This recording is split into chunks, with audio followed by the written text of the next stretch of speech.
Mark సువార్త 10వ అధ్యాయము 32వ వచనం నుండి 34వ వచనం వరకు.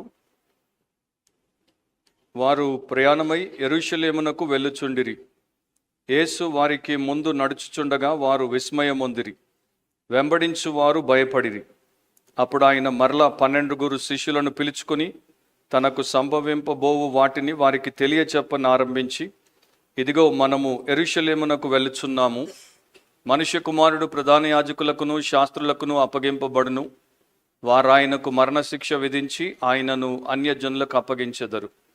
వారు ఆయనను అపహసించి ఆయన మీద ఉమ్మివేసి కొరడాలతో ఆయనను కొట్టి చంపెదరు. 3 దినములైన తరువాత ఆయన తిరిగి లేచునని చెప్పెను.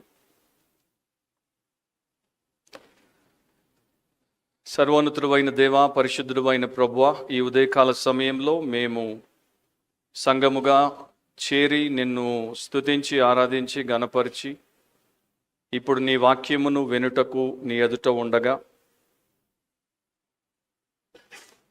మీ వాక్యములో మీరు రాయించినటువంటి గంభీరమైనటువంటి విషయములను చూచుటకు మా మనోనేత్రాలను తెరవండి. మీ సత్య బోధను ఆత్మ ద్వారా మేము వినుటకు మా హృదయమును సిద్ధపరచండి. రక్షణ లేని వారిని రక్షించండి. రక్షింపబడిన వారు క్రీస్తు పోలికలో రూపాంతరపరచబడినట్లు మీ కార్యం మాలో చేసి మహిమ పొందమని యేసు పరిశుద్ధ నామమును అడిగి ప్రార్థిస్తున్నాం తండ్రి, ఆమేన్. కూర్చోండి. దేవుడి వాక్యమును భయముతో భక్తితో వినండి, శ్రద్ధతో ఆసక్తితో వినండి. మీ హృదయము తెరిచి, మీ బైబిల్ తెరిచి, మీ కన్నులు తెరిచి దేవుడి వాక్యాన్ని వినండి. మార్కు సువార్త 10వ అధ్యాయము 32 నుండి 34వ వచనం వరకు. అంశము యేసు సిలువకు వెళ్ళుటకు నిశ్చయించుకొనెను. యేసు సిలువకు వెళ్ళుటకు నిశ్చయించుకొనెను. టైటిల్ ఏంటంటే Jesus was determined to go to the cross. Jesus was determined to go to the cross. ఇది the gospel according to Mark verse by verse part 52. మార్కు సువార్త వచనం వెంబడి వచనం 52వ భాగం. ఈ పాటికి మనము 10వ అధ్యాయంలో ప్రారంభ వచనము నుండి నేర్చుకున్నటువంటి సత్యాల్లో ప్రాముఖ్యంగా శిష్యరికం అనేది కనబడుతుంది. ప్రభు అయిన యేసు మనకి ప్రభువు, మనకి నాయకుడు, మనకి బోధకుడు, మనల్ని నడిపించేటువంటి నాథుడు, దేవుడు గనుక ఆయన్ని వెంబడించమని ఆయన చెప్పిన తర్వాత మనం ఏ ప్రకారం ఏ విషయాల్లో యేసును వెంబడించేటువంటి నమ్మకమైన నిష్ట కలిగినటువంటి శిష్యులముగా ఉండాలో అది మనకి 10వ అధ్యాయంలో అదే అధ్యాయం గురించి మనం ఆలోచిస్తే మనకి కనబడుతుంది. ఒక వ్యక్తి జీవితంలో ముఖ్యమైనటువంటి ప్రతి విషయంలో కూడా యేసుకు వారు శిష్యరికాన్ని చెయ్యాలి అనేది మనకి ఈ అధ్యాయం ద్వారా నేర్పించబడింది.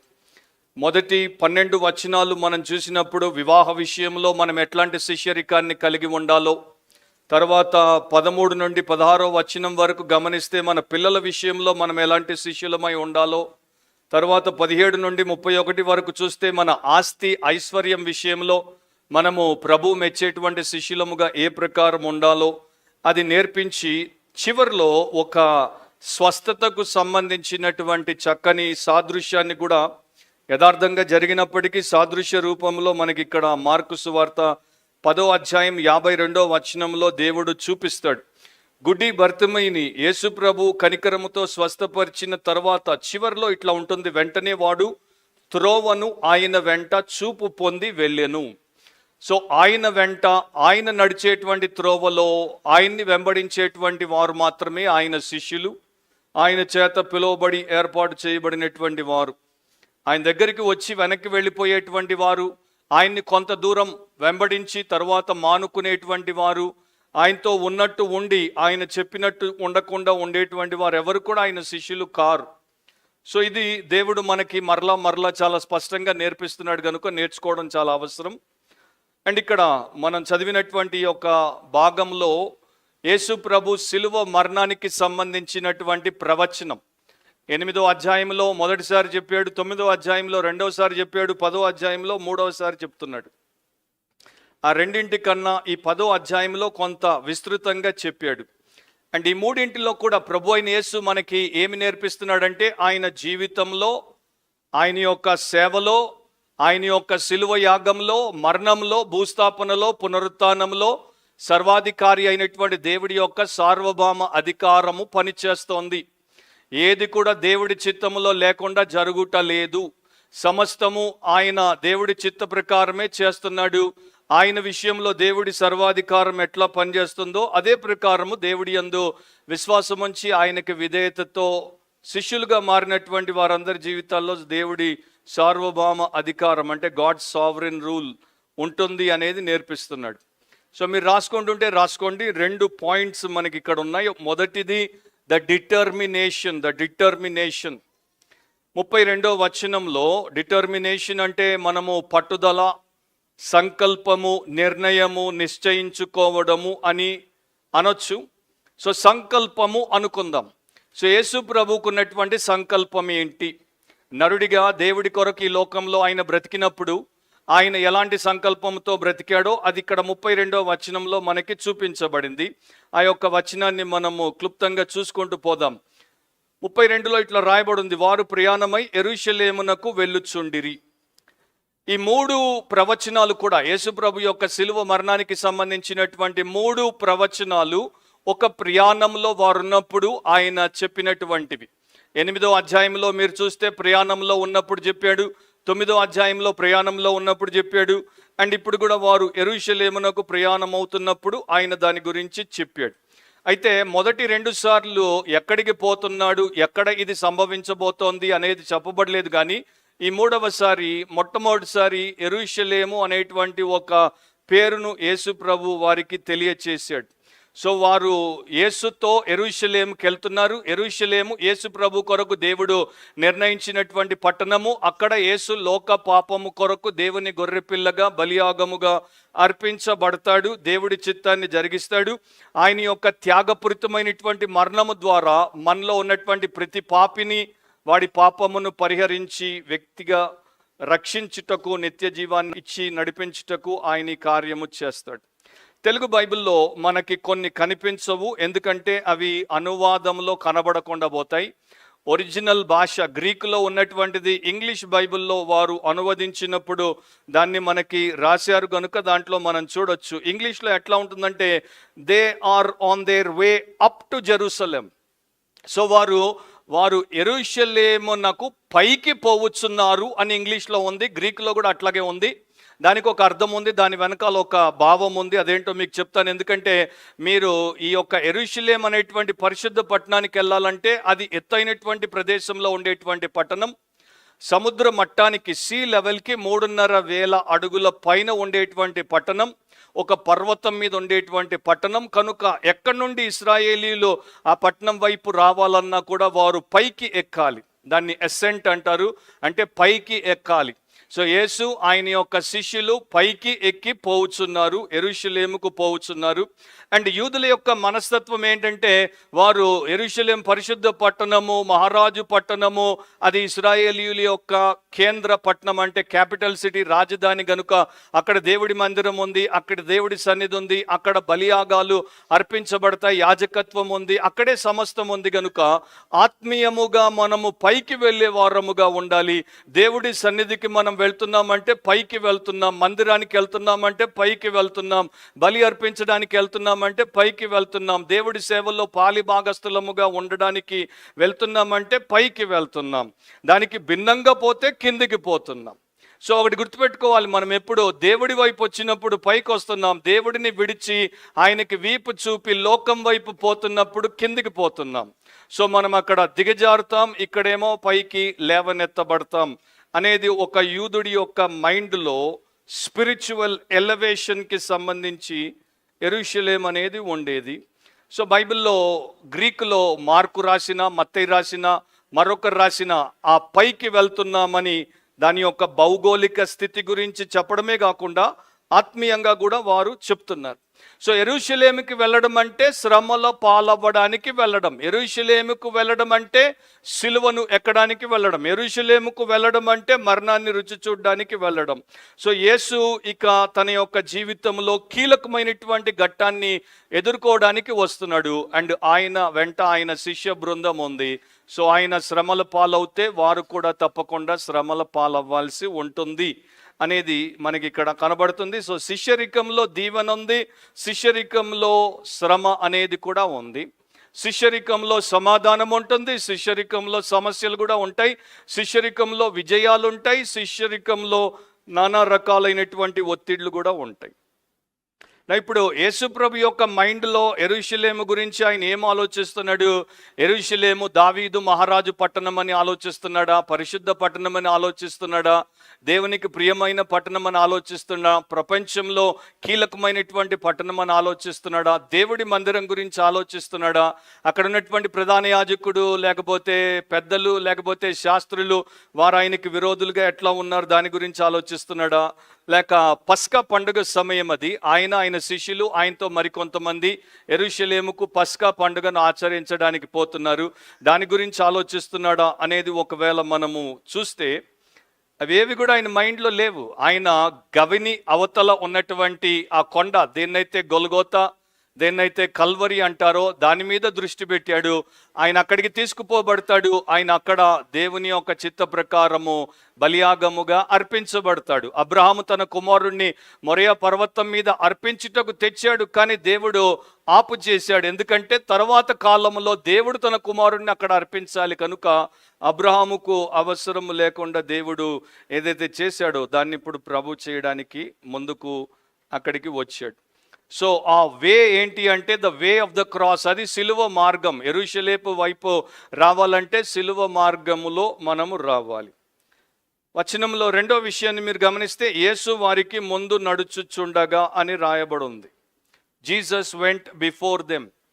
సో ఆయన ఒక్కడు ముందున్నాడు, వీరు వెనకాల ఉన్నారు. 12 ప్లస్ ఎంతమంది ఉన్నారో మనకి లెక్క తెలియదు, కానీ యేసు ముందున్నాడు.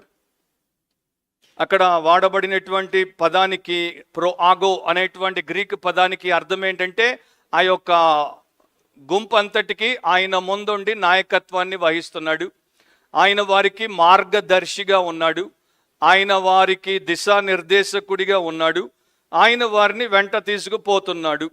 సో ముందు నడుచుచు అన్న దానికి మీకు ఇంకా సింపుల్గా అర్థం కావాలంటే ఎట్లా ఆయన లీడింగ్ డైరెక్షన్ ఇస్తున్నాడు అనేది మనం తెలుసుకోవాలంటే ఒక వచనము అదే పదము మనకి వాడబడింది మనం చూస్తే మనకి ఇంకా చాలా చక్కని స్పష్టత క్లారిటీ వచ్చేస్తుంది. మత్తయి సువార్త 2వ అధ్యాయంలో 9వ వచనం ఒకసారి మీరు చూడండి.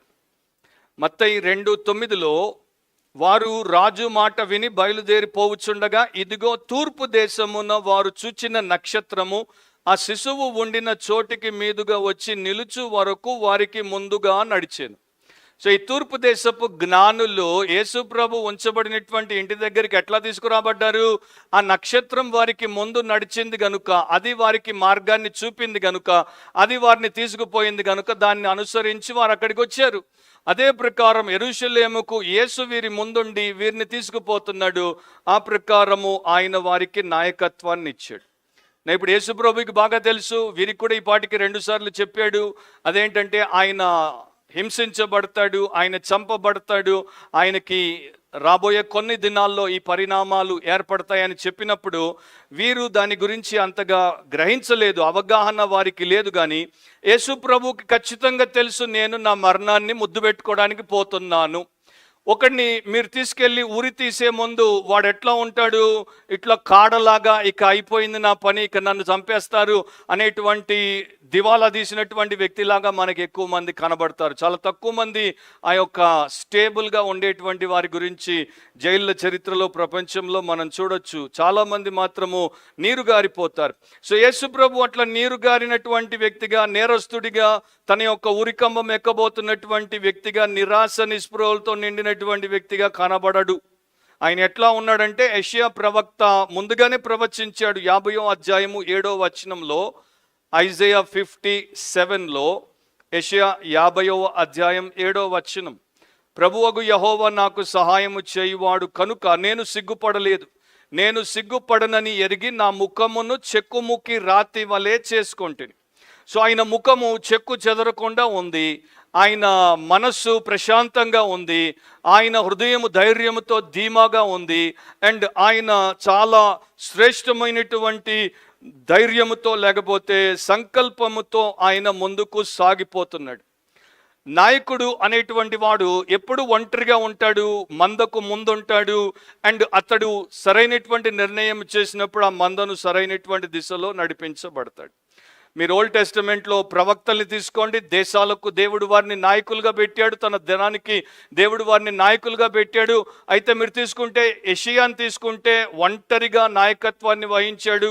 ఇర్మియాని తీసుకుంటే ఒంటరిగా నాయకత్వాన్ని వహించాడు. ఎహెచ్కేల్ని తీసుకుంటే ఒంటరిగా నాయకత్వాన్ని వహించాడు. వారికి తోడు ఇతరులు లేకపోయినా, బలపరిచేవారు లేకపోయినా, భుజం తట్టేవారు లేకపోయినా, ప్రోత్సహించి పైనే ఉంచేవారు లేకపోయినా, వారు దేవుడి సహాయంతో దేవుడు ఎవరికైతే నాయకుడిగా వారిని పెట్టాడో వారిని నడిపించారు. సో యేసు కూడా ముందున్నాడు, ఒంటరిగా ఉన్నాడు, వీరిని ముందుకు తీసుకెళ్తున్నాడు. లూకా 9వ అధ్యాయం 52వ వచనాన్ని మనం చూస్తే, ఆయన యెరూషలేమునకు వెళ్ళుటకు మనస్సు స్థిరపరుచుకొని అని రాయబడింది. సో ఆయన యెరూషలేమునకు వెళ్ళుటకు మనస్సును స్థిరపరుచుకున్నాడు. Jesus resolutely set out for Jerusalem. అంటే కృత నిశ్చయతతో, నిర్ణయము, తీర్మానముతో, ఆయన ఖచ్చితమైనటువంటి సంకల్పముతో యెరూషలేముకు పోవడానికి ఆయన మనస్సును స్థిరపరుచుకున్నాడు, సిద్ధపడిపోయాడు. So he was prepared mentally, he was prepared physically, he was prepared spiritually, he was prepared socially to go to the cross. సిలువను మోయడానికి, దాని మీద మరణించడానికి అన్ని రకాలుగా ఆయన సిద్ధపడ్డాడు. మరి ఆయన మన ప్రభు అయితే, ఆయన ఈ దేహానికి శిరస్సు అయితే, మనము సంఘము ఆయన శరీరం అయితే, ఆయన యొక్క గైడెన్స్లో మనం ఉంటే, ఆయన యొక్క డైరెక్షన్లో మనం ఉంటే, ఆయన మనల్ని లీడ్ చేస్తే, మనం కూడా సిలువను ఎత్తుకోవడానికి, మన సిలువను ఎత్తుకుని ఆయన్ని వెంబడించడానికి సిద్ధంగా ఉండాలి కదా. కానీ ఈరోజున ఎంతమంది క్రైస్తవుల ప్రకారం ఉన్నారు అంటే, శిరస్సుకు ఉన్నది శరీరానికి ఆ సంకల్పము లేదు అనేది మరి అంత మంచి విషయం కాదు, ఆరోగ్యకరమైన విషయం కాదు అనేది నేను మీకు చెప్పాల్సిన అవసరం లేదు. నా యొక్క బ్రెయిన్కి, నా బాడీకి మధ్యలో కోఆర్డినేషన్ పోతే మరి నన్ను ఆసుపత్రిలో పెడతారు, అది మీకు తెలుసు. సో ఈ రోజున చర్చిని కూడా తీసుకెళ్ళి ఆసుపత్రిలో పెట్టాల్సినటువంటి పరిస్థితి. Most of the church, most of the body is not aligned with the mind, with the head. ఆ శరీరంతో అనుసంధానమై లేదు. సో ఇక్కడ ప్రభు అయిన యేసు ఏమి చేసినా, ఏమి చెప్పినా మనకొక పాఠం, జీవన సంబంధమైనటువంటి పాఠం. సో మనిషిగా మనం ఎలా బ్రతకాలి, దేవుని సంబంధిగా మనం ఎలా బ్రతకాలి, క్రైస్తవ విశ్వాసిగా మనం ఎలా బ్రతకాలి, భక్తి అంటే ఎలా ఉండాలి, విశ్వాసం అంటే ఎలా ఉండాలి, విధేయత అంటే ఎలా ఉండాలి, దేవుడి చిత్తం ఎలా చేయాలి అనేది ఏది తెలుసుకోవాలన్నా కూడా దయచేసి ఎక్కడ బయట చూడని అవసరం లేదు. మీ ముఖం ఈ బైబిల్లో పెట్టి, మీ మనస్సులోనికి ఈ బైబిల్ని తీసుకొని దాన్ని ధ్యానించి జీవిస్తే మీరు ధన్యులవుతారు. ఎందుకంటే మన చుట్టూ ప్రపంచవ్యాప్తంగా ప్రస్తుతం ఉన్నటువంటి సేవకులు, సేవలు, సంఘాలు దీనికి వేరుగా అయిపోతున్నాయి కనుక వాటి చేత మనం మోసపోకుండా దీంట్లో యేసును చూస్తే మనకు చాలా మేలు. సో ఆయనే మన నాయకుడు, విశ్వాసానికి కర్త, దాన్ని కొనసాగించువాడు. ఆయన మొదట ముదిమకు వెళ్తాడు మన ముందు, తర్వాత ఆయనే మహిమకు కూడా మన ముందు వెళ్తాడు. ఇక్కడే మార్కు సువార్తలో 14వ అధ్యాయం 28వ వచనంలో శిష్యులకు ప్రభు ఇట్లా చెప్పాడు, అయితే నేను లేచిన తర్వాత మీకంటే ముందుగా గలిలయలోనికి వెళ్ళేదనా నేను. 16:7లో మీరు వెళ్ళి ఆయన మీకంటే ముందుగా గలిలయలోనికి వెళ్ళుచున్నాడనియు, ఆయన మీతో చెప్పినట్టు అక్కడ మీరు ఆయనను చూతురనియు ఆయన శిష్యులతోనూ పేతురుతోనూ చెప్పుడనెను. ఒక దూత ఆ ప్రకారం చెప్తాడు. సో యేసు ముదిమలో మనకు ముందు అండ్ మహిమలో కూడా మనకు ముందు. ముదిమ అంటే మరణం, డెత్లో మనకన్నా ముందు వెళ్ళాడు అండ్ ఆ యొక్క గ్లోరీలోనికి కూడా మనకన్నా ముందు వెళ్తాడు. సో ఆయన మన పాత్ డిటర్మినర్, అంటే మన దారిని నిర్దేశించేటువంటి వ్యక్తి. ఏ సేవకుడు కాదు, ఏ సెలబ్రిటీ కాదు, ఏ మెగా పాస్టర్ కాదు. దయచేసి వారిని చూసి వారి అభిమానిగా మీరు మారితే మీ నిత్యత్వాన్ని మీరు కోల్పోయేటువంటి ప్రమాదం ఉంది. సో బహుపరాక్ యేసు తప్ప మనకి ముందు మరొకడు ఉండకూడదు. యేసే మనల్ని నడిపించేవాడిగా ఉండాలి. సో యేసు ఇక్కడ తండ్రి చిత్తానికి ఎంత కట్టుబడి ఉన్నాడు, యేసు తండ్రి చిత్తానికి ఎంత గొప్ప సంకల్పముతో తన్ను తాను అప్పగించుకున్నాడు, అది మనము నేర్చుకోవాల్సినటువంటి పాఠం.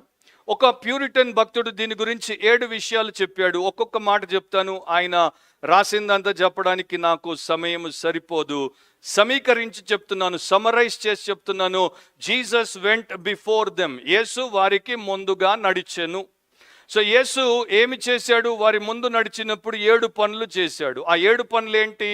ఆ భక్తుడు ఈ ప్రకారం చెప్పాడు. అండ్ ఈ 7 పనులు కేవలము ఆయన వెంట ఉన్నటువంటి ఆ కాలపు ఆ 12 మంది శిష్యులు, ఇతర వెంబడించు వారికి మాత్రమే కాదు, ఆయన తర్వాత 2000 సంవత్సరాలుగా ఆయన యందు విశ్వాసం ఉంచిన ప్రతి విశ్వాసికి, శిష్యునికి, శిష్యురాలికి ఇది వర్తిస్తుంది. మొదటి పాయింట్ ఏంటంటే, he went before them as their mediator. వారి ఎదుట ఆయన వారి మధ్యవర్తిగా, నాయకునిగా ముందుకు సాగిపోయాడు. వారు దేవుడికి దూరస్తులైపోయారు. వారికి దేవుడికి మధ్యలో పాపం ఒక గోడగా తయారైపోయింది. దాన్ని వారు ఛేదించలేరు. సో యేసు మొదట వారికి ముందు మధ్యవర్తిగా వెళ్ళాడు. ఆ గోడను ఆయన తొలగించాడు. ఎందుకంటే అది వారి సంతోషానికి అడ్డుగా ఉంది, వారి దేవుడికి అడ్డుగా ఉంది, వారు పరలోకానికి వెళ్లకుండా అడ్డుగా ఉంది, వారు క్షమించబడి రక్షించబడకుండా అడ్డుగా ఉంది. కనుక యేసు తన పవిత్ర రక్తమును చిందించి ఆ గోడను ఆయన ఛేదించి వారికి దారిని తీర్చాడు. రెండవ సత్యం ఏంటి? He went before them as their glorious general. ఆయన వారి ఎదుట, వారి ముందు ఒక మహిమ స్వరూపుడైనటువంటి సైనిక అధికారిగా పోయాడు. వారి శత్రువులందరినీ ఆయన చితక త్రొక్కాడు. వారు విశ్వాస సంబంధమైన మంచి పోరాడుటకు వారికి సహాయం చేశాడు. వారు పరిశుద్ధ యుద్ధంలో ఎట్లా పోరాడాలో వారికి నేర్పించాడు, వారికి చూపించాడు. అండ్ వారు జయం వెంబడి జయమును సాధించడానికి వారికి మాదిరిని విడిచిపెట్టాడు. ఆయన ద్వారా వారు తుది శాశ్వతమైనటువంటి జయాన్ని కలిగి ఉండడానికి. మూడవది ఏంటి? He went before them as their great pattern of submission to divine will. దేవుడి చిత్తానికి ఎలా లోబడాలో అది వారికి చూపించడానికి గొప్ప మాదిరిగా యేసు వారి ముందు వెళ్ళాడు.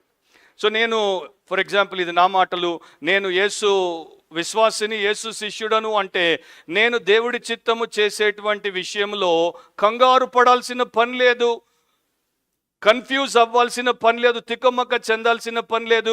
దేవుడి చిత్తము నేను చెయ్యాలా వద్దా అనేటువంటి ప్రశ్న రెండవసారి వేసుకోవాల్సిన అవసరం లేదు. దేవుడి చిత్తమా, నేను యేసు సంబంధిని, యేసు ఎట్లా చేశాడో నేను అట్లాగే చేస్తాను అనేటువంటి విశ్వాసంలో నేను ఉండాలి. అట్లాంటి సంకల్పంలో నేను ఉండాలి. అట్లాంటి సంకల్పంలో క్రైస్తవుడు ఉండుటకు దేవుడు తన కుమారుని అందున్నటువంటి ఆత్మను వానిలో పెట్టాడు. దేవుడు తన కుమారుడి ద్వారా ఇచ్చినటువంటి వాక్యమును వానికి అనుగ్రహించాడు. గనుక ఏ క్రైస్తవ విశ్వాసి కూడా నేను దేవుడి చిత్తాన్ని చేయలేకపోతున్నాను అనేటువంటి మాట పలకకూడదు. సో ప్రభు మనకేం నేర్పిస్తున్నాడు? శ్రమల్లో ఉన్నప్పుడు ఎట్లా సహించాలి, దేవుని సేవ చేయడానికి స్వంతమును ఎట్లా ఉపేక్షించుకోవాలి, దేవుడిని తోటివాడిని ఎట్లా ప్రేమించాలి, ఇతరుల క్షేమం కొరకు ఎట్లా త్యాగము చేయాలి, దేవుడి మహిమ కొరకు ఎట్లాంటి తీక్షణమైనటువంటి కోరిక వాంఛను కలిగి ఉండాలి. నాలుగవ ట్రూత్ ఏంటి? He went before them as their infallible guide in doctrinal truth. సిద్ధాంతపరమైనటువంటి బైబిల్ బోధ విషయంలో తప్పిపోకుండా, లోపము లేకుండా ఉండేటువంటి ఒక పొరపాటు లేనటువంటి మార్గదర్శిగా ఆయన వారి ఎదుట వెళ్ళాడు. సో నిజమైన పరిశుద్ధత అంటే ఏంటి? దేవుడి యందు జీవించుట అంటే ఏంటి? దేవుణ్ణి మహిమపరచుట, ఘనపరచుట, నిత్యత్వంలోనికి ప్రవేశించుట అంటే ఏంటి? అదంతా కూడా ఈ యొక్క బైబిల్ సిద్ధాంతాల్లో, కోర్ డాక్ట్రిన్స్లో దేవుడు నేర్పించాడు. దాన్ని ఆయన మనకి చూపించుటకు ముందు వెళ్ళాడు. ఐదవది, he went before them through death and the grave. వారి ఎదుట ఆయన ముందు నడిచింది మరణము గుండా, సమాధి గుండా, పరలోకానికి వెళ్ళడానికి. సో మరణ భయాన్ని తీసేశాడు, సమాధి భయాన్ని తీసేశాడు, అండ్ నిత్యత్వము, నా జీవితం ఎట్లా ఉంటుంది, నేను ఏమైపోతాను అనేటువంటి భయాన్ని తీసేశాడు. ఆయన ఆ యొక్క అక్షయతను వెలుగులోనికి తీసుకుని వచ్చాడు, మనల్ని నిత్యత్వంలోనికి నడిపిస్తాడు. ఆరవది, he went before them in the first resurrection. ఆయన మొదటి పునరుత్థానములో లేచాడు గనుక ఆయన తర్వాత మనందరం కూడా క్రీస్తునందు విశ్వాసం ఉంచిన ప్రతి ఒక్కరూ ఏ ప్రకారమో పునరుత్థాన పరచబడతారో వారికి నిరీక్షణ ఇచ్చాడు. ఆయన స్వంతముగా లేచాడు, ఆయన తండ్రి చేత లేపబడ్డాడు. కనుక మనం కూడా ఎట్లా లేపబడతామో ఆయన మనకి చూపిస్తున్నాడు. పౌలు దీని గురించి ఫిలిప్పీ 3:20లో రాస్తాడు, మన దీన శరీరమును ఆయన తన మహిమ శరీరముగా మారుస్తాడు, ఎందుకంటే సమస్తమును తాను లోపరుచుకొన్న శక్తి గలవాడు గనుక. 7th, he went before them to heaven to take possession of it in their name. ఆయన వారి కన్నా ముందు పరలోకానికి వెళ్ళాడు, ఎందుకంటే వారి పేరట వారి పరలోక స్థానాలను కైవసం చేసుకొని వాటిని వారి కొరకు సిద్ధపరచడానికి అండ్ వారిని పరలోకం కొరకు సిద్ధపరచడానికి తన కృప చేత ఆయనున్న చోట ఒక రోజున వారుండునట్లు ఆయన్ని చూచున్నట్లు ఏర్పాటు చేయడానికి. End of coat. సో ఆ ప్రకారం యేసు వారి ముందు నడిచాడు. జార్జ్ టైరల్ అనేటువంటి ఒక భక్తుడు ఉండేవాడు, మంచి బోధకుడు ఇంగ్లాండ్లో. ఆయన సత్యాన్ని బోధిస్తుంటే చాలామంది ఆయనకి వ్యతిరేకులు, విరోధులు తయారయ్యారు. సో ఆయన ఏ డినామినేషన్లో అయితే ఉన్నాడో వారు ఆయన్ని వెలివేశారు, ఎందుకంటే అంత ఘాటుగా అంత సూటిగా సత్యము చెప్పకూడదు అని వారు ఆయన్ని ఆక్షేపించినప్పుడు, ఆయన్ని ఆపుచేసే ప్రయత్నం చేసినప్పుడు ఆయన ఆగకుండా అదే సత్యం చెప్పాడు. దానికి ఆయన చాలా ఇబ్బందులు పడాల్సి వచ్చింది. సో ఆయన ఏమంటాడు తన పుస్తకంలో, మరలా నాకు ఒక తలంపు వచ్చేది, ఎందుకింత నేను ఎదురీత ఈదాలి, ఎందుకింత నేను స్ట్రగుల్ అవ్వాలంటే, ఎందుకింత నేను వీరికి వ్యతిరేకంగా కష్టపడాలి. వీరు అవిశ్వాసులు కారు, వీరు నాస్తికులు కారు, వీరు మత నాయకులు, వీరు సంఘంలో ఉన్నటువంటి పెద్దలు, వీరు దేవుడి సేవను జరిపించాల్సినటువంటి వారు, వీరు దేవుడి సోకాల్డ్ ప్రజలు, వీరు నన్ను దేవుడి సత్యం చెప్పకుండా ఎందుకింత ఆటంకపరుస్తున్నారు, నేను సేవ మానేస్తే బాగుంటుంది, బోధ ఆపేస్తే బాగుంటుంది అనుకున్న ప్రతిసారి నా ఎదుట ఆ సిలువ మీద నా యేసు కనబడతాడు. ఆయన ఎట్లా ఆక్కుండా పోయి ముగింపును చేశాడో నేను కూడా ఆక్కుండా దేవుడి పనిని ముగించాలి అనేది ఆయన నాకు ఆ సంకల్పంలో దృఢత్వాన్ని ఇస్తాడు. He strengthens my determination to fulfil all my tasks given to me by my God అని అంటాడు. సో ఆ ప్రకారం యేసు పోయాడు. ఆ ప్రకారం శిరస్సు ఉంటే ఆ ప్రకారమే శరీరం ఉండాలి. సో వారు విస్మయం పొందిరి. ఈ విస్మయం అంటే ఆశ్చర్యపోయారు. They were amazed. అనేక సార్లు ఇక్కడ మనము మార్కు సువార్తల్లో చూసాం, శిష్యులు విస్మయం పొందారు. నాకు నచ్చింది ఏంటంటే బైబిల్లో యేసును వెంబడించేటువంటి వారు యేసును చూచి ఆశ్చర్యపోయేవారు, యేసును వెంబడించని వారు కూడా యేసును చూచి ఆశ్చర్యపోయేవారు. ఆయన ఆశ్చర్యమైన బోధకు వారు ఆశ్చర్యపోయారు, ఆయన అద్భుత కార్యాలకు వారు ఆశ్చర్యపోయారు. ఇప్పుడు వీరు ఎందుకు ఆశ్చర్యపోతున్నారంటే ఆయన ఇంత కంప్లీట్గా 100%గా 1000% దేవుడి చిత్తానికి అంకితమై ఉన్నాడు, ఎంతో స్థిర బుద్ధితో ఉన్నాడు, సంకల్పంతో ఉన్నాడు. ఆయన మరణించడానికి కూడా వెనుకంజ వేయకుండా ముందుకు వెళ్ళిపోతున్నాడని వారు ఆశ్చర్యపోతున్నారు. ఈరోజు నా బయట క్రైస్తవ్యం ఎట్లా ఉందంటే, ఒక పెద్ద కట్టడము చూసి ఆశ్చర్యపోయి మురిసిపోయేటువంటి వారు ఎక్కువైపోతున్నారు. ఒక అందమైన సేవకుడిని, అందమైన సింగర్ సేవకురాల్ని చూసి ఆశ్చర్యపోయి గుడ్లు బయటకు వచ్చేటట్టు పడి కుర్చీల నుండి కిందికి జారిపోయేటువంటి వారు ఎక్కువైపోతున్నారు. వారందరికీ ఉన్నటువంటి ఆత్మీయ దారిద్రతలోనికి మనం పోకుండా ఉండాలంటే యేసు ఒక్కడే మనకు ఆశ్చర్యాన్ని కలిగించాలి. ఇంకా లోకంలో ఏది కూడా ఆశ్చర్యాన్ని కలిగించాల్సిన శక్తి లేనిది. Only Jesus is the one who can amaze us. దేవుడు ఒక్కడే మనకి ఆశ్చర్యాన్ని కలిగించగలడు. ఇక మిగతావేవి కూడా ఆ స్థాయిలో పెట్టకూడదు. సో వీరు ఆశ్చర్యపోయారు ఆయనలో ఉన్నటువంటి సంకల్పాన్ని బట్టి. 28వ వచనంలో 10వ అధ్యాయంలోనే పేతురు ఏమన్నాడు, ఇదిగో మేము సమస్తమును విడిచిపెట్టి నిన్ను వెంబడించుతామని ఆయనతో చెప్పసాగాను. ఒకసారి కాదు, 2 సార్లు కాదు, కంటిన్యూస్గా చెప్తున్నాడు, ఇదిగో మేము సమస్తమును విడిచిపెట్టి నిన్ను వెంబడిస్తున్నాం. మరి ఇప్పుడు ప్రాబ్లం ఏంటి? సమస్తమును విడిచిపెట్టి ఆయన్ని వెంబడిస్తూ ఉంటే, ఆయన యెరూషలేముకు మిమ్మల్ని తీసుకుపోతుంటే పోవడంలో మీకు ప్రాబ్లం ఏంటి? ఆయనకు సమస్య లేదు, ఆయన మరణించబోతున్నాడు, మీరు కాదు మరణించాల్సింది. ఆయన మరణించబోతున్నాడు, ఆయన కోసం కాదు మరణించేది, మీకోసం మరణిస్తున్నాడు. ఇక్కడ కూర్చున్నటువంటి మనందరి కోసం ఆయన మరణించబోతున్నాడు. మన పాపమును ఆయన భరించి శిక్ష అనుభవించబోతున్నాడు. మనందరినీ ఆ యొక్క యెరూషలేముకి తీసుకెళ్లి సిలువేస్తే ఏమీ అన్యాయము కాదు, ఏమీ తప్పు లేదు. కానీ మనకు బదులు ఆయన పోతుంటే ఆయనకి ఇబ్బంది లేదు, కానీ వీరికి ఎందుకు ఇబ్బంది? పేతురు కోసం ఆయన సిలువలో వ్రేలాడతాడు, యాకోబు యోహానుల కోసం, మిగతా వారి కోసం ఆయన సిలువలో వ్రేలాడతాడు. కానీ వీరు ఆయనను బట్టి ఆశ్చర్యపోతున్నారు.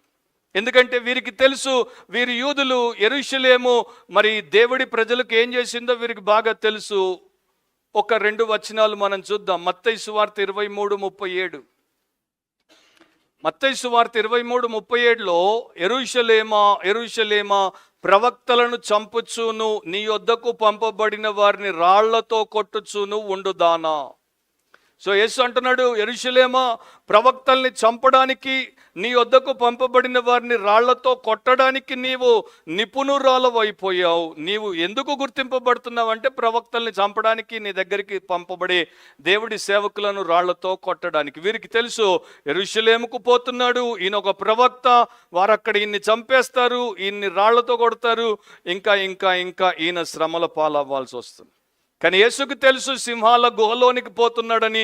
ఆయన దానికి బెదరలేదు. ఆయన యొక్క జీవన ప్రయాణం అంతంలోనికి వస్తుంది, ఎండులోనికి వస్తుందని ఆయనకు తెలుసు. అయినా కూడా ఆయన ఏమీ బెంకలేదు. ఆయన క్రొత్త ఉత్సాహముతో, స్థిర తీర్మానముతో అండ్ పట్టుదలతో, సంకల్పముతో ముందుకెళ్ళాడు. కానీ శిష్యులకు అట్లాంటి ఆప్టిమిజం లేదు, అట్లాంటి ఆశాజనకమైనటువంటి లక్షణం లేదు. వారు పెసిమిస్టులు. యోహాను సువార్త 11:8 గమనించండి. యోహాను 11:8 ఆయన శిష్యులు, బోధకుడా, ఇప్పుడే యూదులు నిన్ను రాళ్లతో కొట్ట చూచుచుండిరే, అక్కడికి తిరిగి వెళ్ళుదువా అని ఆయనను అడిగిరి. సో యూదులు ఆయన్ని రాళ్లతో కొట్ట చూస్తున్నారు, ఆయన యెరూషలేములో నానా హింసలకు గురి చేస్తారు. సో తిరిగి అక్కడికి పోతావా అని వారు అడుగుతున్నారు. అదే అధ్యాయంలో 8 వచనాల తర్వాత 16వ వచనాన్ని చూస్తే 11:16లో అందుకు దిదుమ అనబడిన తోమ ఆయనతో కూడా చనిపోవుటకు మనం వెళుదుమని తన తోడి శిష్యులతో చెప్పింది. సార్కాస్టిక్గా అంటున్నాడు, ఈయన ఎట్లాగూ ఆగడు, ఈయన్ని ఆపు చేయుట ఎవని తరము కాదు, ఈయన సిలువ ఎక్కుతానంటే ఎవడు ఈయన్ని పట్టుకోలేడు, కనుక మనమీన వారము గనుక ఈయనతో చేరాం గనుక ఇక మనకు కూడా తప్పదు, ఆయనకు పట్టిన గతి మనకు కూడా పడుతుంది, ఆయన చస్తాడు, మనం కూడా చద్దాం పదండి అని సార్కాస్టిక్గా అంటున్నాడు. ఇప్పుడు ఈ మాట చెప్పాడు తోమ. ఎవరు చెప్పారో గుర్తుపెట్టుకోండి. దిదుమ అనబడిన తోమ, చనిపోవుటకు మనం కూడా వెళుదుము. కానీ కొన్ని చాప్టర్స్ తర్వాత తోమ ఎక్కడుంటాడో మీకు తెలిసే ఉండాలి. ఎక్కడుంటాడు, ఏమైపోతాడు అనేది మీకు తెలిసి ఉండాలి. సో శిష్యులు విస్మయమొందిరి, వెంబడించువారు భయపడిరి. శిష్యులు 12 మంది కాకుండా ఇంకెంతో మంది పస్కాను ఆచరించడానికి ఆయనతో పాటు ఆ గ్రూప్లో యెరూషలేంకి వెళ్తున్నారు. వారందరూ భయపడ్డారు. ఎందుకంటే ఈయన ఇంత మరి కఠినంగా ఉన్నాడు, ఇంత ఖచ్చితంగా ఉన్నాడు. ఈయనకే కాదు, ఈయనతో ఉంటే మాకు కూడా అలాంటి పరిస్థితే పడుతుంది. సో వీళ్ళకి తెలుసు వీళ్ళ మతాధికారులు ఎట్లాంటి వారో. ఆ ప్రధాన యాజకుడు, ఆ పెద్దలు, ఆ శాస్త్రులు, ఆ శాన్హెడ్రిన్ సభ్యులు అంటే మహాసభకు సంబంధించినటువంటి వారు. యెరూషలేంలో దేవాలయం ఉంది, కానీ ఆ దేవాలయంలో కిరాతకులు ఉన్నారు. దేవాలయంలో కరుణామయులు ఉండాలి, కానీ దేవాలయంలో కిరాతకులు ఉన్నారు. కిరాతకులు కరుణామయుడిని చంపడానికి కుట్రలు పన్నుతున్నారు. సో వీళ్ళకి తెలుసు వారు యేసు ద్వేషులు. వారు యేసును ద్వేషిస్తారు, యేసును దూషిస్తారు. యేసు అడ్డు తొలగించుకోవాలనుకుని వారు సకల ప్రయత్నాలు చేస్తున్నారు. ఆయన చేసిన అద్భుతాలను బట్టి వారు కలత చెందారు, ఆయన బోధను బట్టి కలత చెందారు, ఆయన యొక్క దేవుని కుమారుడు అని చెప్పుకున్న క్లెయిమ్ని బట్టి కలత చెందారు, నేనే క్రీస్తును అని చెప్పినప్పుడు కలత చెందారు. వారి మత సామ్రాజ్యాన్ని ఆయన మరి వేళ్లతో సహా పెకిలించేస్తుంటే కలత చెందారు. ఈయన అడ్డు తొలగించుకోవాలనుకున్నారు. మీరు న్యూ టెస్టిమెంట్ చదవండి, ఆయన్ని చంపడానికి ఎన్ని ప్రయత్నాలు చేశారో. అయినా కూడా జీసస్ అంతా తెలిసి ముందుకెళ్తున్నాడు. సో శిష్యులు ఏం నేర్చుకోవాలి? వీళ్ళిట్లా విస్మయం పొందుట, భయపడుట కాదు. ఏం నేర్చుకోవాలంటే ఆయన లాంటి స్థిర మనస్సును కలిగి ఉండుట నేర్చుకోవాలి. శ్రమ దేవుడు ఆయనకి పెడితే ఆయన దాన్ని అనుభవిస్తే, దేవుడి చిత్తాన్ని జరిగిస్తే, మేము కూడా అదే ప్రకారము శ్రమను దేవుడు మాకు నిర్ణయిస్తే దాన్ని అనుభవిస్తాం, దేవుడి చిత్తాన్ని జరిగిస్తాం. సో బైబిల్ అదే మనకి బోధిస్తోంది. మీరు ఒకసారి 1 పేతురు 4:1 తిప్పి చూడండి. 1 పేతురు 4:1 ఏం రాయబడిందో మీ కళ్ళారా చూడండి. క్రీస్తు శరీరమందు శ్రమ పడెను కనుక మీరును అట్టి మనస్సును ఆయుధముగా ధరించుకొనుడి. రాసిన వ్యక్తి ఎవరో కాదు, పేతురు. క్రీస్తు శరీరమందు శ్రమ పడెను గనుక మీరును అట్టి మనస్సును ఆయుధముగా ధరించుకొనుడి. సో క్రైస్తవులుగా మీరు కూడా క్రీస్తులాగా శరీరమందు శ్రమ అనుభవించుటకు ఆ మనస్సును, క్రీస్తు మనస్సును ఆయుధముగా ధరించుకోండి. హెబ్రీ 12వ అధ్యాయము 2వ వచనము 2వ భాగం నుండి 4వ వచనం వరకు నేను చదువుతాను, మీరు గమనించండి. అక్కడ యేసు ప్రభు ఎలాంటి శ్రమ ఏ మనస్సుతో అనుభవించాడో రాయబడింది. ఆయన తన ఎదుట ఉంచబడిన ఆనందము కొరకై, ఆనందం ఏంటి? అనేకులను మహిమకు తెచ్చుట, అనేక కుమారులను మహిమకు తెచ్చుట దేవుడు ఆయన ముందు పెట్టిన ఆనందం. సో దానికోసం ఏం చేశాడు? అవమానమును నిర్లక్ష్య పెట్టాడు. ఆయనకు జరిగిన అవమానం అంతా ఇంత కాదు. మన లైఫ్లో మనం బిలియన్ అవమానాలకు గురైనా కూడా ఆయన అవమానానికి ముందు అది ధూళితో సమానంగా ఉండదు. అవమానమును నిర్లక్ష్య పెట్టాడు, సిలువను సహించాడు. పాపాత్ములు తనకు వ్యతిరేకముగా చేసిన తిరస్కారం అంతా ఓర్చుకున్నాడు. పాపముతో పోరాడుటలో రక్తము కార్చాడు, అంతగా దాన్ని ఎదిరించాడు. సో ఇదంతా కూడా ఆయన మన కొరకు చేసినటువంటిది. లూకా 24:26లో ప్రభువే చెప్తాడు, ఎమ్మాయి మార్గంలో ఎదుర్కొన్న 2 శిష్యులకు, క్రీస్తు ఇలాగు శ్రమపడి తన మహిమలో ప్రవేశించుట అగత్యము కాదా అని వారితో చెప్పి. సో క్రీస్తు దేవుడి కుమారుడు, క్రీస్తు పరిశుద్ధుడు, క్రీస్తు పాపరహితుడు, క్రీస్తు మెస్సియా అయినా కూడా ఈ ప్రకారం శ్రమ పాలైన తర్వాతే మహిమలోనికి ప్రవేశిస్తాడు. అండ్ మనము కూడా అదే ప్రకారం, అదే దారిలో, అదే మనస్సుతో శ్రమ అనుభవించే మహిమలోనికి ప్రవేశించాలి. ఒకసారి ఒక ఇంట్లో ఒక పెద్ద ఆవిడ వచ్చింది ఆ ఇంటికి. సో ఆ ఇంట్లో 2 పిల్లలు, పెద్ద పిల్లోడు చిన్న పిల్లోడు, ఇద్దరు కొన్ని ఆట వస్తువులతో ఆట ఆడుకుంటున్నారు. ఆమె వచ్చి కూర్చున్న తర్వాత కాసేపు అయిన తర్వాత ఆ పిల్లల వంక చూస్తూ వారితో అంది, ఇదిగో బాబులు, ఇవే కదా మీ యొక్క అత్యంత ప్రియమైనటువంటి సంపద. These are the things that are your greatest treasure. వెంటనే పెద్ద పిల్లోడు అన్నాడంట, లేదాంటి, ఇవి మా యొక్క గ్రేటెస్ట్ ట్రెజర్ కావు, ఇవి కేవలం ప్లే థింగ్స్, ఇవి కేవలం ఆట వస్తువులు మాత్రమే. మా గ్రేటెస్ట్ ట్రెజర్స్ హెవెన్లో ఉన్నాయి అన్నాడంట పెద్ద పిల్లోడు. ఆ పెద్ద ఆవిడికి అప్పుడు కానీ తెలివి రాలేదు. ఆ చిన్న పిల్లల్లో దేవుడు వారికి ఇచ్చినటువంటి జ్ఞానం, వారి తల్లిదండ్రులు నేర్పినటువంటి భక్తి ఏంటి అంటే, నిజమైనటువంటి సంపద ఆట వస్తువుల్లో లేదు. నిజమైన సంపద అవి కాదు. వెండి, బంగారము, ఐశ్వర్యము, పేరు ప్రతిష్టలు అవి ఆట వస్తువులు. పిల్లలు కొంతకాలము ఆట వస్తువులతో ఆడుకున్నాక వాటిని విడిచిపెడతారు, ఎందుకంటే వాళ్ళు అవుట్ గ్రో అయిపోతారు. పెరిగిన తర్వాత ఎవడు ఆట వస్తువుతో మనకు కనపడ్డు. చిన్నప్పుడు మరి మీరు మీ మమ్మీ నోట్లో ఏదో పెడతారు చూడండి అని, దాన్ని పీలుస్తుంటారు. దాన్ని ఏమంటారు? పీక అంటారా? నిప్పల్.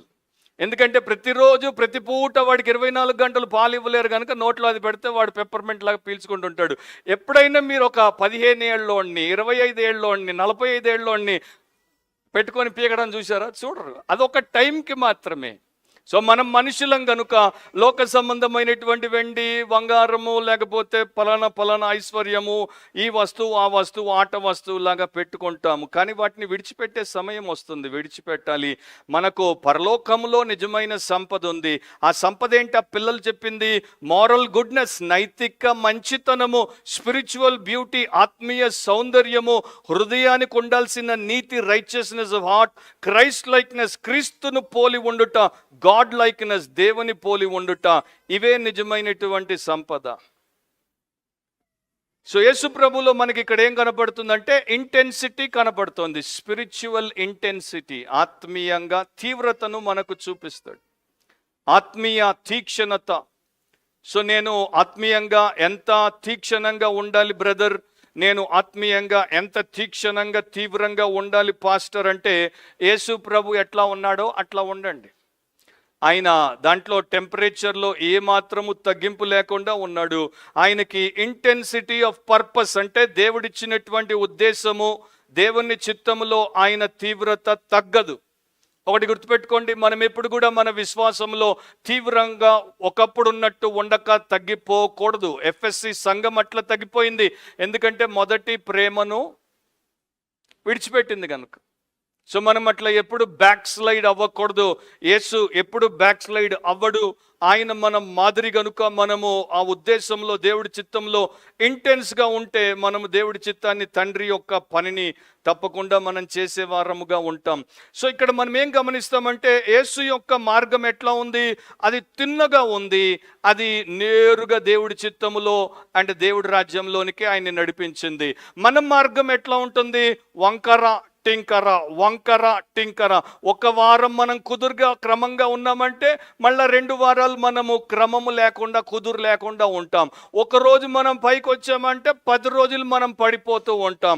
మనది ఎప్పుడు కూడా ఆఫ్ బ్యాలెన్స్డ్ క్రిస్టియన్ లైఫ్. ఆ ప్రకారం మనం ఉండొద్దంటే జీసస్ లాంటి ఇంటెన్సిటీ ఆఫ్ పర్పస్ మనకు ఉండాలి. తర్వాత ఆయనలో మనకు కనబడేది ఏంటి? Intensity of humility. ఆయన తను తాను ఎంత తగ్గించుకున్నాడు. ఆయన దేవుడై ఉండి దేవుడితో సమానముగా ఉండుట విడిచిపెట్టకూడని భాగ్యమని ఎంచుకోలేదు, కానీ దాసుడి రూపాన్ని ధరించాడు. సిలువ మీద మరణించేంతగా తను తాను తగ్గించుకున్నాడు. సిలువ మరణం పొందినంతగా తను తాను తగ్గించుకున్నాడు. మూడవది ఏంటి అంటే ఇంటెన్సిటీ ఆఫ్ లవ్. ఎంతగా మనల్ని ప్రేమించాడు. ఆయన ప్రేమ ఎంత తీవ్రంగా ఉంది, ఎంత తీక్షణంగా ఉంది. నాకు నా మీద సిగ్గనిపిస్తుంది. ఆయన నన్ను అంత ఇంటెన్స్ లవ్తో ప్రేమించినప్పుడు నా లవ్ ఇంత లూక్వామ్ లవ్గా ఎందుకుంది అని, నా ప్రేమ ఎందుకు ఇంత నులివెచ్చనగా ఉంది? యేసు అంటే నాకు ఎందుకు ప్రేమ లేదు? ఒక వస్తువు మీద నాకున్న ప్రేమ, ఒక వ్యక్తి మీద నాకున్న ప్రేమ, ఒక వ్యసనం మీద నాకున్న ప్రేమ, ఒక విషయం, ఒక వ్యవహారం మీద నాకున్న ప్రేమలో యేసు మీద నాకున్న ప్రేమ 10% కూడా లేదే అన్నప్పుడు నాకు ఎంత సిగ్గు అనిపిస్తుందో నేను మీకు చెప్పలేను.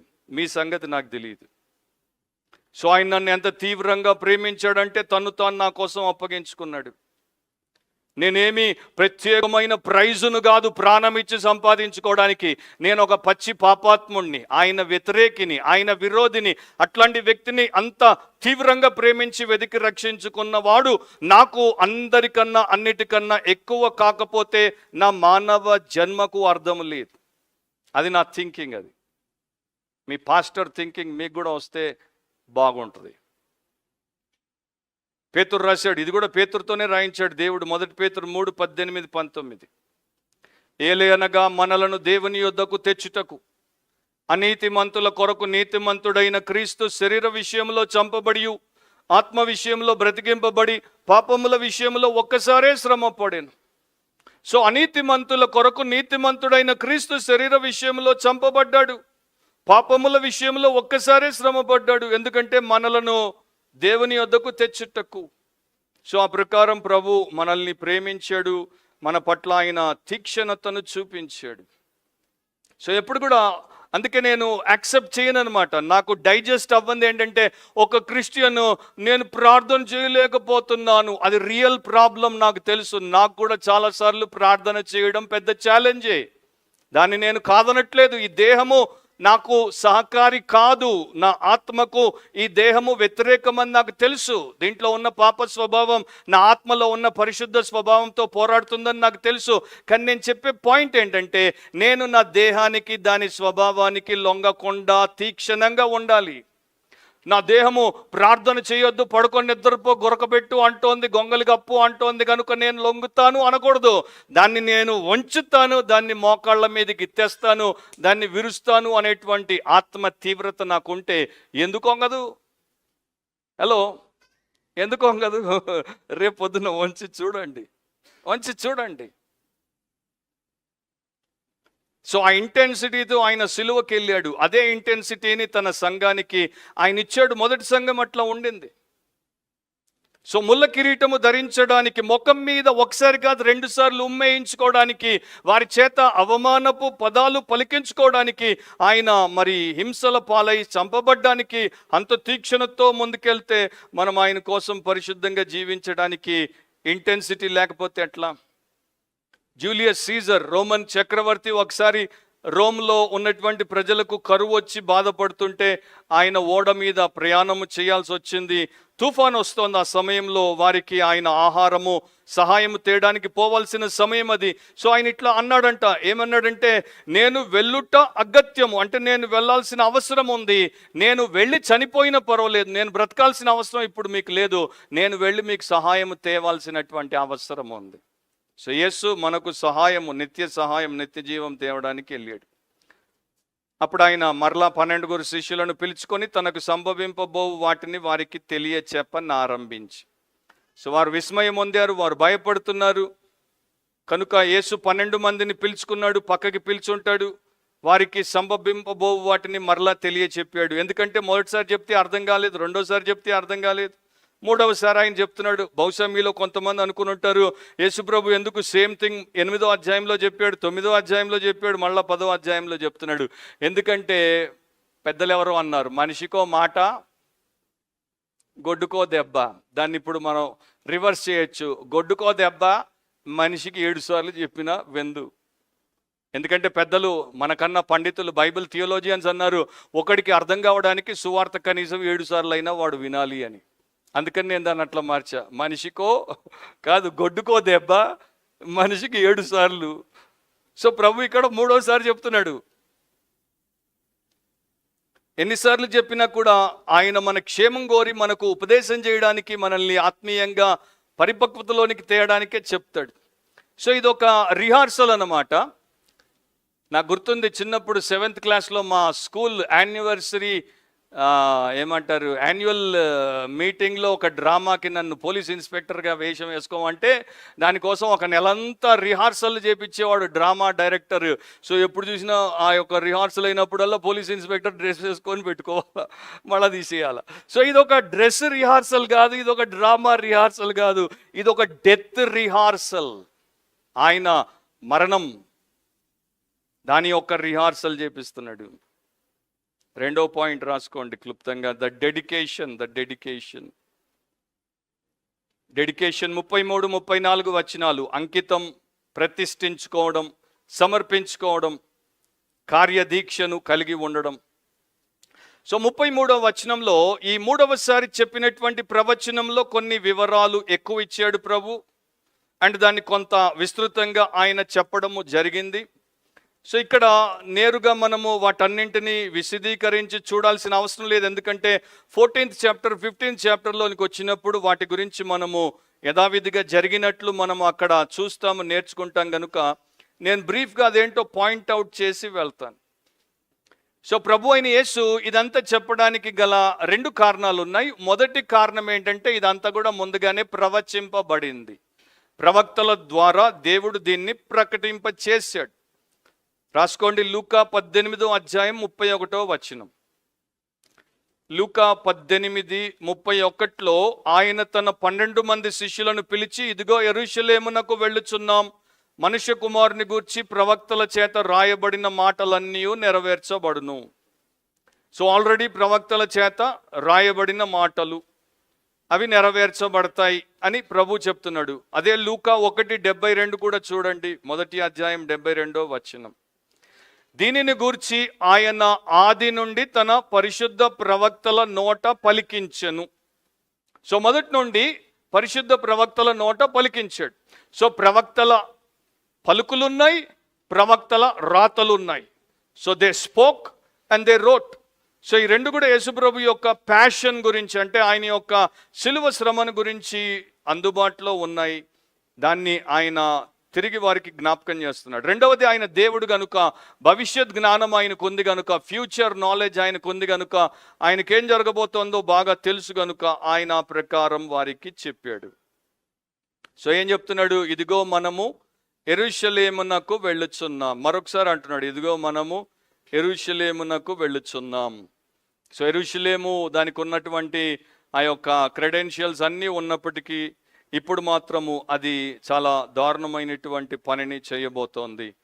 యెరూషలేమునకు మనము ఎక్కిపోవచ్చున్నాం. అక్కడ ఉన్నటువంటి మతాధికారులు దేవుని పేరట నన్ను దైవ దూషణ చేసిన దైవ వ్యతిరేకిగా తీర్పు తీర్చి శిక్షించబోతున్నారు. ఎంత ఎంత ఆడ్గా ఉంది కదా అది. దేవుని యొక్క లోకంలో, దేవుని యొక్క సృష్టిగా ఉన్నటువంటి దేవుని సో కాల్డ్ సేవకులు దేవుని యొక్క స్వంత కుమారుణ్ణి ఆ ప్రకారం తీర్పు తీర్చి చంపబోవడం ఎంత దారుణం కదా. సో నెక్స్ట్ టైం మీకు ఎప్పుడైనా ఎవరైనా అన్యాయం చేస్తే బాగా సెల్ఫ్ పిటీతో కొట్టుకోవద్దు. ఎందుకంటే దేవుడి కుమారుడికి అయింది, మనకు అవుతుంది కనుక దాంట్లో ఆశ్చర్యం ఏమీ లేదు.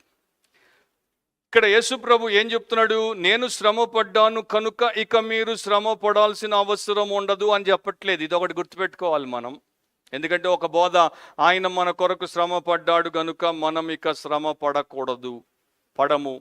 అది బిబ్లికల్ బోధ కాదు. సింపుల్గా చెప్తాను, యేసు శోధించబడ్డాడు కనుక ఇప్పుడిక మనము శోధించనే పడమా? హలో, మనం శోధించబడుతున్నామా? సో యేసు శోధించబడ్డాడు కదా మన కోసం, మనం ఎందుకు శోధించబడాలి ఇప్పుడు? యేసు శోధించబడింది మన శోధనల్లో మనం ఎట్లా మసులుకోవాలో మనకు మాదిరిని ఉంచడానికి. సో యేసు శ్రమ పడింది మన విమోచన కొరకు. కానీ ఇప్పుడు మనము ఎందుకు శ్రమ పడతామంటే మనలో ఉన్నటువంటి పాపిష్టి కోరికలను హతమార్చుట కొరకు. పౌలుకి ఇది బాగా తెలుసు. పౌలు ఫిలిప్పీ సంఘానికి రాసినప్పుడు ఒక మాట రాశాడు, చాలా యోగ్యమైన సత్యం అది. ఫిలిప్పీ 3:11లో ఆయన శ్రమలలో పాలివాడనగుట ఎట్టిదో ఎరుగు నిమిత్తమును. సో పౌలు ఏమంటున్నాడు? యేసుక్రీస్తు యొక్క శ్రమలలో పాలివాడనగుట ఎట్టిదో ఎరుగు నిమిత్తమును. ఆయనకి యేసుప్రభు పడినటువంటి శ్రమల్లో మరి ఫెలోషిప్ కావాలంట. that I may know him and the fellowship of his sufferings. So యేసు శ్రమ ఏంటో నేను కూడా మొత్తం కాదు కానీ కాస్త రుచి చూడాలనుకుంటున్నాను. సో రియల్ బిలీవర్ ఎవరు, రియల్ సెయింట్ ఎవరంటే, నాకు జీసస్ గ్లోరీలో పార్ట్ కావాలి అనేవాడు కాదు, నాకు జీసస్ గ్లూమ్లో పార్ట్ కావాలనేవాడు. యేసు శ్రమలో నాకు పాలి భాగస్వం కావాలనేవాడు. మా నాన్నకి 10 కోట్లు ఆస్తున్నప్పుడు నాకు ఆస్తిలో వారసత్వం అడగడం కాదు, మా నాన్న 10 కోట్లు అప్పు చేసినప్పుడు అప్పు తీర్చుట్లో కూడా నాకు బాధ్యత ఇవ్వమని అడగడంలో ఉంది. సో జీసస్తో పాల్ అట్లా ఉన్నాడు. ఈ కేటగిరీ బిలీవర్స్ ఈ రోజుని ఎంతమంది ఉన్నారు? అందరి ప్రార్థన ఏంటంటే, దేవా నాకు శ్రమ లేకుండా చెయ్యి. ఎక్కువ శాతం బోధ ఏంటంటే, నీవు నిజంగా దేవుని బిడ్డవైతే, రాజకుమారుడు అయితే నీకు శ్రమ ఉండదు. కానీ ఇక్కడ అపోస్తులైనటువంటి పౌలు ఏమంటున్నాడు? ఆయన శ్రమలలో పాలివాడనగుట ఎట్టిదో ఎరుగు నిమిత్తమును. అది మన ప్రేయర్గా ఉంటే ఎంత బాగుంటుంది. I want to have the fellowship of his suffering. ఆ సఫరింగ్లో మనం ఏం చేస్తాము? ఆ శ్రమలో మొదటిది ఏంటంటే మన యొక్క పాప స్వభావం, లోవర్ నేచర్ అంటారు, బేస్ నేచర్ అంటారు, హీన స్వభావమును మనము హతమార్చుట. సో సేమ్ పౌలు గలతీ 5:24లో రాశాడు, క్రీస్తు యేసు సంబంధులు శరీరమును దాని ఇచ్చలతోనూ దురాశలతోనూ సిలువ వేసి ఉన్నారు. ఇది శ్రమే ఒక రకంగా. సిలువ అంటే శ్రమ. క్రీస్తు యేసు సంబంధులు శరీరమును దాని ఇచ్చలతోనూ దురాశలతోనూ సిలువ వేస్తున్నారు. సో శరీరానికి ఉన్నటువంటి ఇచ్చలు ఎన్నో ఉన్నాయి, దురాశలు ఎన్నో ఉన్నాయి. వాటన్నిటిని వారు చంపేశారు, వాటన్నింటిని వారు హతమార్చేశారు. నీకు ప్రియమైనది, నీ రొమ్మునకు దగ్గరగా ఉన్నదాన్ని నీవు చంపు చూద్దాం. మొన్నే ఈనాడులో చదివాను, ఎవరో చిన్న పసికందంట, 2 రోజుల్లో 2 నెలల్లో నాకు గుర్తులేదు. ఆ తల్లి ఎంత కర్కసురాలంటే ఆ చిన్న పసికందును మండే పొయ్యిలో వేసిందంట. ఆ బిడ్డ గాలిపోయి చచ్చిపోయింది. Human sentiment, human emotional, human relational సైకాలజీలో అది దారుణం, అది రాక్షసత్వం, అది కిరాతకం. ఆ స్త్రీ కాదు. కానీ స్పిరిచువల్గా మనకు అట్లా మన పాపపు పిల్లలు ఏవైతే ఉన్నాయో వాటిని మనం అట్లా చంపగలమా? చంపుతున్నామా?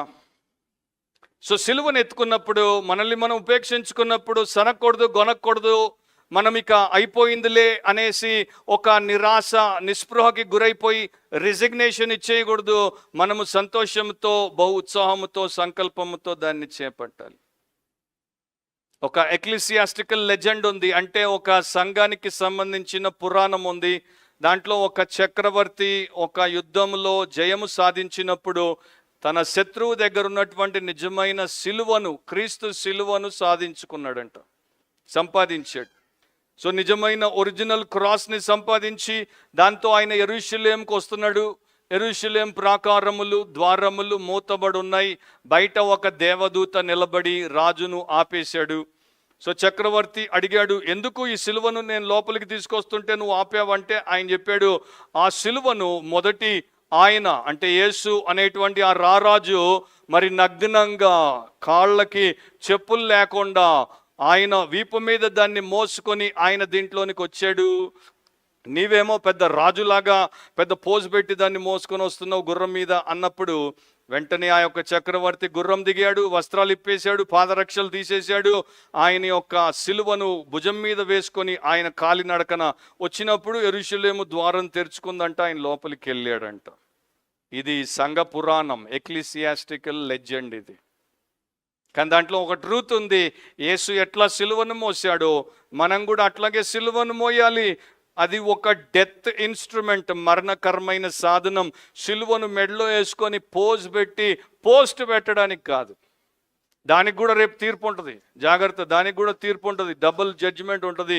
ఎందుకంటే you have made the cross of my son as a piece of decoration and you have removed its immense value అని దేవుడు మనల్ని తీర్పు తీరిస్తే మనం ఎక్కడ ఉంటాం? ఇక వెంటనే ముగిద్దాం. మనుష్య కుమారుడు ప్రధాన యాజకులకును శాస్త్రులకును అప్పగింపబడును.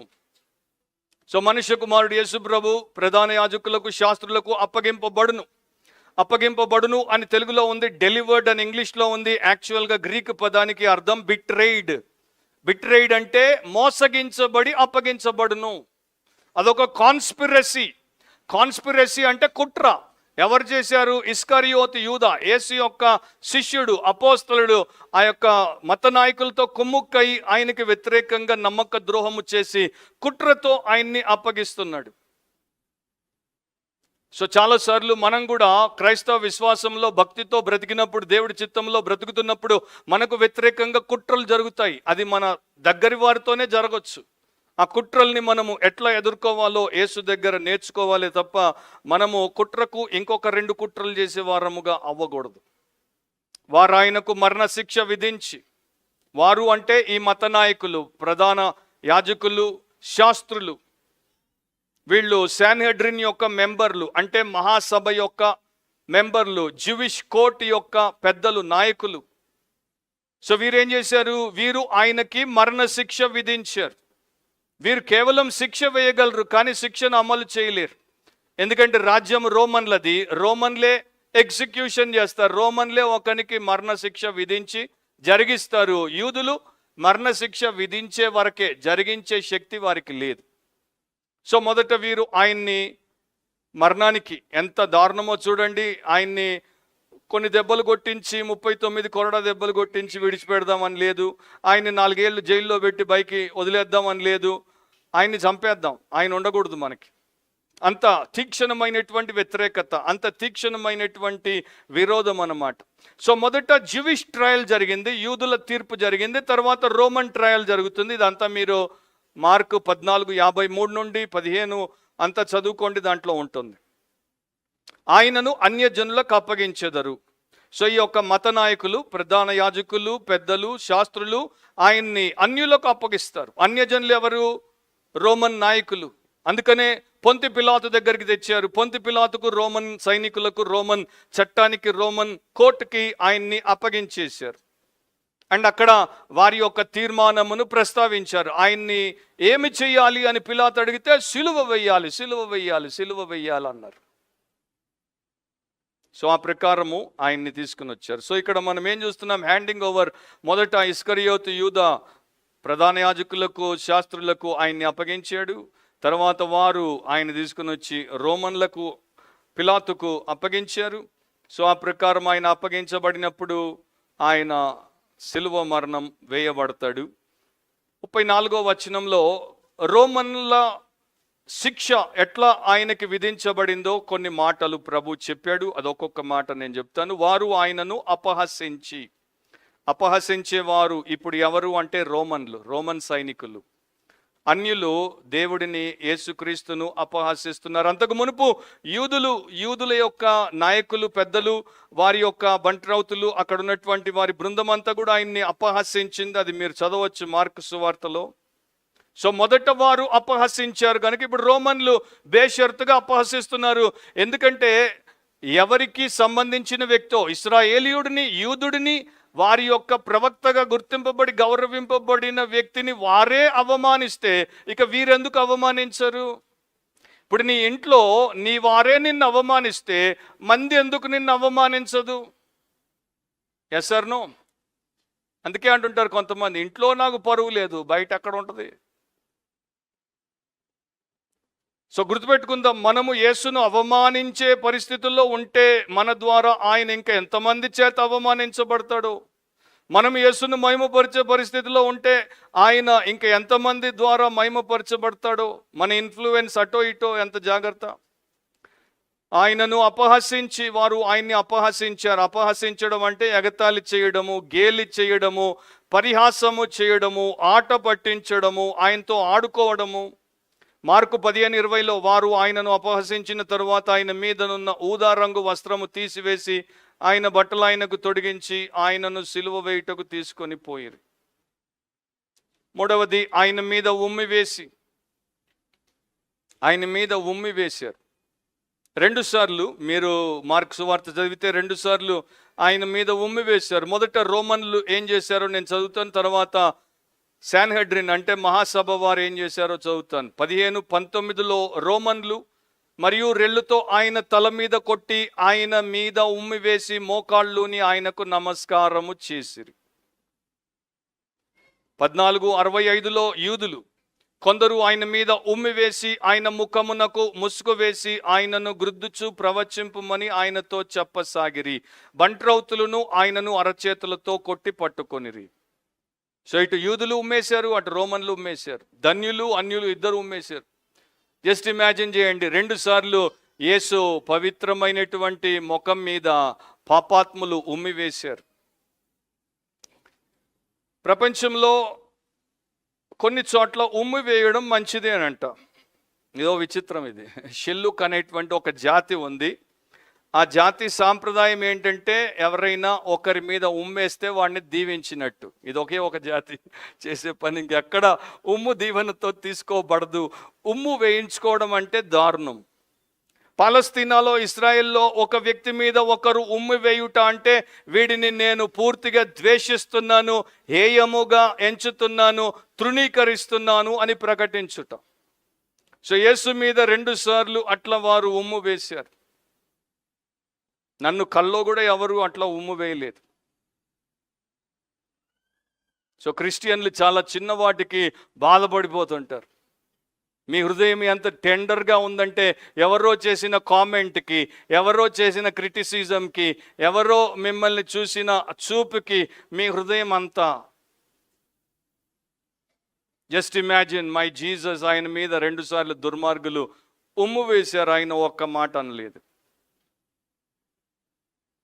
4వది, కొరడాలతో ఆయన్ని కొరడాలతో కొట్టారు. బలమైన కొరడ. రోమన్ సైనికుడు పైల్వాన్ లాగా ఉంటాడు. కొడితే ఎట్లా దెబ్బ పడుతుందో నైపుణ్యతతో కొడతారు. ఆ చురక, ఆ మంట కొన్ని రోజుల వరకు దేహం మీద నుండి పోదు.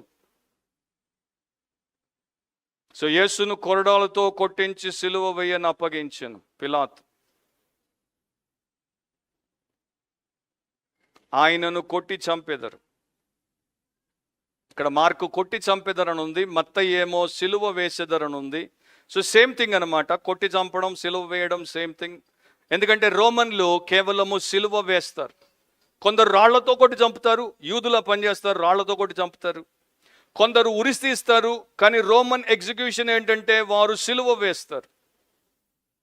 అండ్ రోమన్ సిలువ యేసు వేయబడ్డాడు. ఒక భక్తుడు ఇట్లా అన్నాడు, దీంతో నేను ముగిస్తాను. ఆయన అంటాడు, దేవుడు మన ప్రభు జీవాధిపతి ఆయన మరణించుట అది విచిత్రమైనటువంటి ఆశ్చర్యం.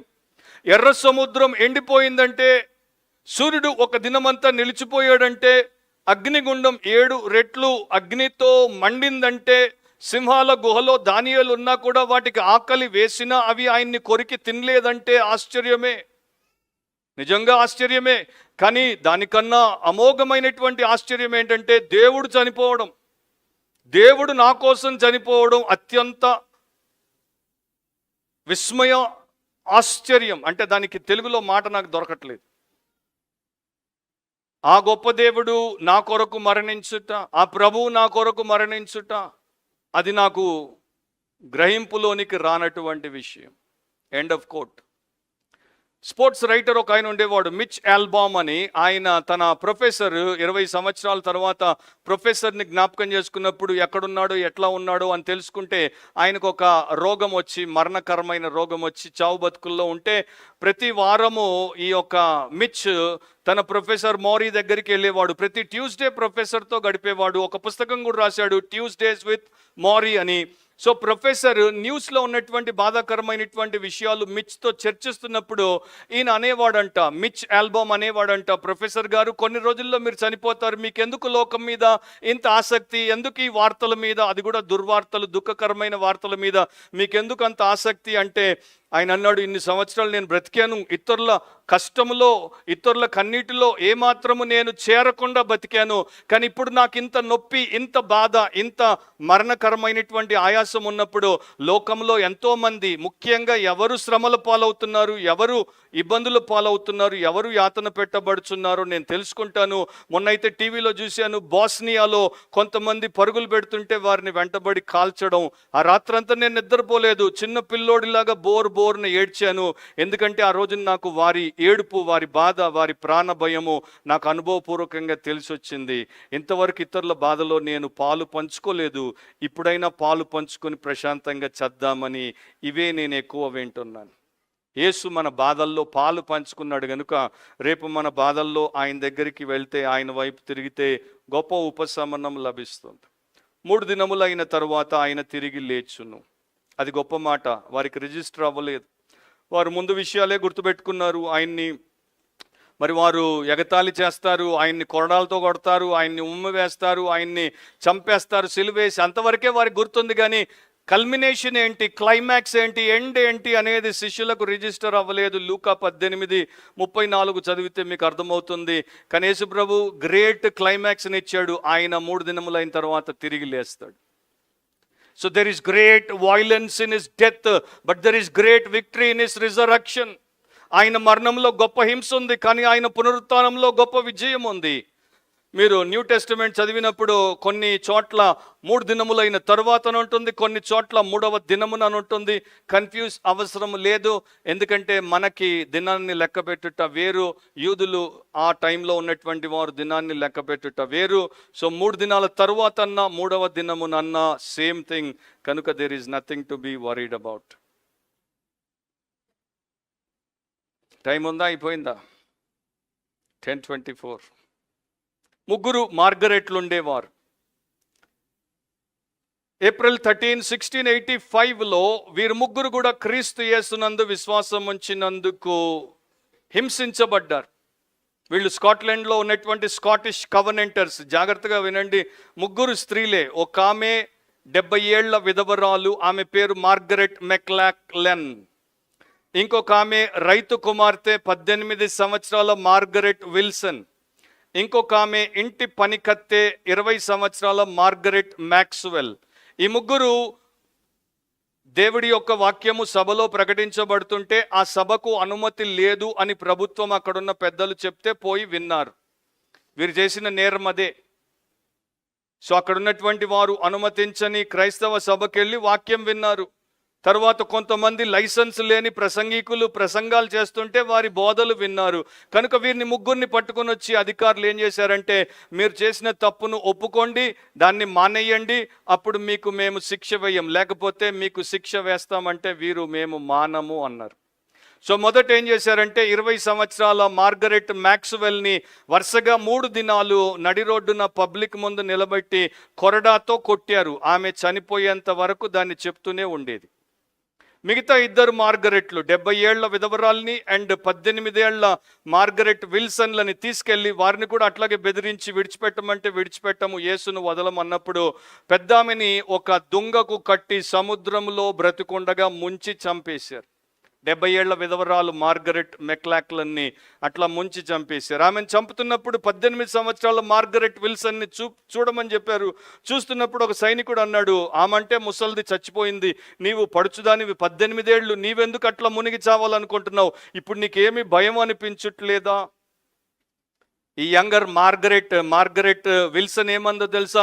అదిగో నేను ఆమె మునగడంలో చూసింది ఏంటంటే, క్రీస్తు తన సభ్యురాలిలో ఉండి వారి మరణాన్ని ఆయన అనుభవపూర్వకంగా ఆయన పెనుగులాడుతూ వారికి సహాయము చేయడము, ఆయన ఆమెను ఒంటరిగా విడిచిపెట్టలేదు, ఆమెలో ఆయన ఉండి ఆమెకు సహాయము చేస్తూ మరణానికి తీసుకుపోయాడు. అదే నేను చూశాను. అంటే నువ్వు విడిచిపెట్టవా అంటే నేను విడిచిపెట్టను, నేను ఆయన్ని వదలను, నేను యేసునే కలిగి ఉంటానన్నప్పుడు ఆమెను కూడా వారు సముద్రంలో ముంచి చంపేశారు. 25వ కీర్తన ఆమె పాడుకుంటూ చనిపోయింది. అండ్ ఈ చివరి మాటలంది, I'm one of Christ children and let me go, నేను ఒకానొక క్రీస్తు బిడ్డను, నన్ను పోనివ్వు. అండ్ ఈ యొక్క చివరి మార్గరెట్, 20 సంవత్సరాల మార్గరెట్, ఆమె చివరి దాకా బతికి ఈ ముగ్గురు మార్గరెట్ల రియల్ హిస్టారిక్ స్టోరీని చెప్పేది. సో నా ప్రియ సహోదరి సహోదరులారా, వీరు యేసు యొక్క నిజమైన శిష్యులు, భక్తులు, విశ్వాసులు, వెంబడించువారు. అలాంటి స్థితి మనకు కలుగుతుందని కానీ కలగాలని కానీ నేను చెప్పట్లేదు, కానీ అలాంటి మనస్సు మనకు ఉండాలని దేవుడు చెప్పాడు, నేను చెప్తున్నా. ఆ స్థాయికి మనము ఎప్పటికీ పోకపోవచ్చు, కల్లో కూడా అది మనకి సంభవించకపోవచ్చు, కానీ ఆ స్థాయి వస్తే మనము ఏమి అనేది ఎలా నిరూపిస్తాం? సో డిటర్మినేషన్ ఆయన సంకల్పం, డెడికేషన్ ఆయన సమర్పణ ఆయన శిష్యులకు ఉండాలి. ప్రార్థన చేద్దాం.